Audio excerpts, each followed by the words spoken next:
जय श्री कृष्णा। राधे राधे। आशा करती हूँ आप सभी ने अपने पूर्ण श्रद्धा, निष्ठा और नियम से इस संपूर्ण कार्तिक मास व्रत का पालन किया होगा और प्रतिदिन कार्तिक मास में सुनी जाने वाली कथाओं का श्रवण भी किया होगा। आपकी इस तपस्या और निष्ठा से भगवान श्री कृष्ण और श्रीमती राधा रानी अत्यंत प्रसन्न हुए हों और आज से प्रारंभ होने जा रहा है मार्गशीर्ष मास। भगवद गीता में भगवान श्री कृष्ण कहते हैं, मास नाम मार्गशीर्षो अहम, यानी सभी मासों में श्रेष्ठतम मास मार्गशीर्ष है, वो मैं स्वयं हूँ। यह मास भगवान श्री कृष्ण को अत्यंत प्रिय है और उनकी कृपा प्रदान करने वाला मास है। इसी मास में वृंदावन की गोपियों ने भगवान श्री कृष्ण को पति रूप में प्राप्त करने के लिए कात्यायनी व्रत किया था। इसे अघन मास भी कहा जाता है। तो आइए शुरू करते हैं मार्गशीर्ष कथा अध्याय 1। शास्त्रों के अनुसार मार्गशीर्ष महीने का संबंध मृगशिरा नक्षत्र से भी है। इसी नक्षत्र के कारण इस माह का नाम मार्गशीर्ष पड़ा। हिंदू कैलेंडर के अनुसार कार्तिक मास के बाद मार्गशीर्ष माह की शुरुआत होती है, जो 9वां महीना माना गया है। पुराणों में इस माह की महिमा का वर्णन मिलता है। सतयुग में देवों ने वर्ष का आरंभ मार्गशीर्ष कृष्ण पक्ष की प्रतिपदा तिथि से ही किया था। साथ ही ऋषि कश्यप ने भी इसी महीने के दौरान कश्मीर नामक जगह की स्थापना की थी। मार्गशीर्ष मास के दौरान यमुना नदी में स्नान दान का बड़ा ही महत्व है। मार्गशीर्ष महीने के दौरान यमुना नदी में स्नान करने से भगवान सहज ही प्राप्त होते हैं। अतः जो लोग जीवन में भगवान का आशीर्वाद बनाए रखना चाहते हैं और हर संकट से छुटकारा पाना चाहते हैं, उन्हें मार्गशीर्ष के दौरान कम से कम एक बार यमुना नदी में स्नान करने अवश्य जाना चाहिए।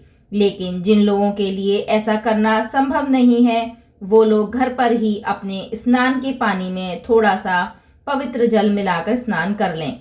इस महीने में सांवले सलोने भगवान श्री कृष्ण की उपासना करना और पवित्र नदियों, तट या सरोवर में स्नान करना विशेष शुभदायी होता है। अगर आप संतान की चाह रखते हैं तो भी कृष्ण की आराधना करने मात्र से आपको संतान प्राप्ति का वरदान बहुत सरलता से प्राप्त हो सकता है। मार्गशीर्ष माह में कीर्तन करने तथा शास्त्रों का पाठ करने से अमोघ फल मिलता है। इस महीने में किए गए हर तरह के मंगल कार्य विशेष फलदायी होते हैं। इस महीने पूरे मन से श्री कृष्ण की आराधना करने से चंद्रमा से अमृत तत्व की प्राप्ति होती है। इस महीने कृष्ण मंत्रों, आरती, चालीसा, श्लोक, स्तुति आदि का पाठ विशेष फलदायी होता है। इस महीने गौ सेवा अवश्य करनी चाहिए। गायों की सेवा और उनकी उचित देखरेख करने से भी श्री कृष्ण प्रसन्न होते हैं। इस महीने गाय के शुद्ध घी का दिया कृष्ण मंदिरों में अवश्य जलाना चाहिए। इसके अलावा श्री कृष्ण को अपना बनाने और उनकी कृपा पाने के लिए केवल प्रेम की साधना ही पर्याप्त है। इस महीने में अगर आप पूरे प्रेम भाव से श्री कृष्ण को पुकारेंगे तो निश्चित ही आपको इसका उचित फल देंगे। स्कंद पुराण के अनुसार श्री कृष्ण और राधा की कृपा पाने वाले मनुष्य को मार्गशीर्ष माह में व्रत, उपवास व निरंतर भजन, कीर्तन आदि करते रहना चाहिए।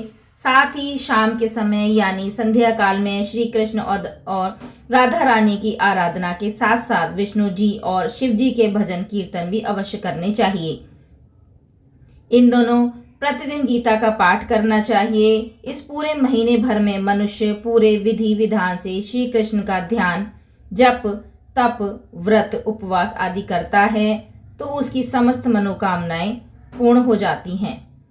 इसके साथ ही इस महीने तेल मालिश करना शुभ फल प्रदान करता है। इस महीने कुछ वस्तुओं का प्रयोग करने से शास्त्रों में मनाही है। इस माह में जीरा खाने की मनाही है, अतः महीने भर जीरा नहीं खाना चाहिए तथा वसायुक्त भोजन नहीं करना चाहिए।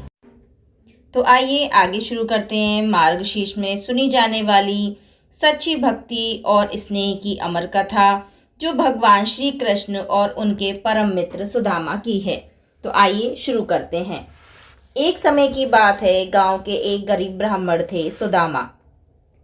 जीवन में दरिद्रता थी, पर हृदय में भक्ति और भगवान श्री कृष्ण का अटूट प्रेम था। एक दिन सुदामा की पत्नी ने कहा, स्वामी, आपके मित्र द्वारका में भगवान श्री कृष्ण हैं, तो जाइए, शायद वे कुछ सहायता करें। सुदामा ने मुस्कुराकर कहा, मित्रता व्यापार नहीं होती। मैं श्री कृष्ण से कुछ मांगने नहीं जाऊंगा, बस उनका दर्शन करके आ जाऊंगा। सुदामा चल पड़े, हाथ में बस मुट्ठी भर चिवड़े लेकर, जो उनकी पत्नी ने बड़े प्रेम से बांध दिए थे। द्वारका पहुंचने पर जब श्री कृष्ण ने अपने बाल सखा को देखा तो वे दौड़ पड़े, नंगे पांव, खुले मन से। उन्होंने सुदामा को गले लगाया, सिंहासन से उतरे और कहा, अरे सखा, आज मेरा भाग्य खुला है कि तू मेरे घर आया है। कृष्ण ने स्वयं सुदामा के चरण धोए, उन्हें आसन दिया, भोजन कराया और कहा, सखा, तेरे पास जो है वही सबसे मूल्यवान है। सुदामा ने संकोच से चिवड़ों की पोटली निकाली। कृष्ण ने उसे ऐसे स्वीकार किया जैसे कोई बहुमूल्य रत्न हो। हरने वाले के साथ उन्होंने अपने सखा का जीवन बदल दिया। सुदामा कुछ मांगे बिना लौटे, पर जब घर पहुंचे तो देखा उनकी कुटिया महल बन चुकी थी। तो दोस्तों, यह कथा हमें यह सिखाती है कि सच्चा प्रेम न किसी वस्तु से होता है, न किसी इच्छा से, बल्कि भाव से होता है।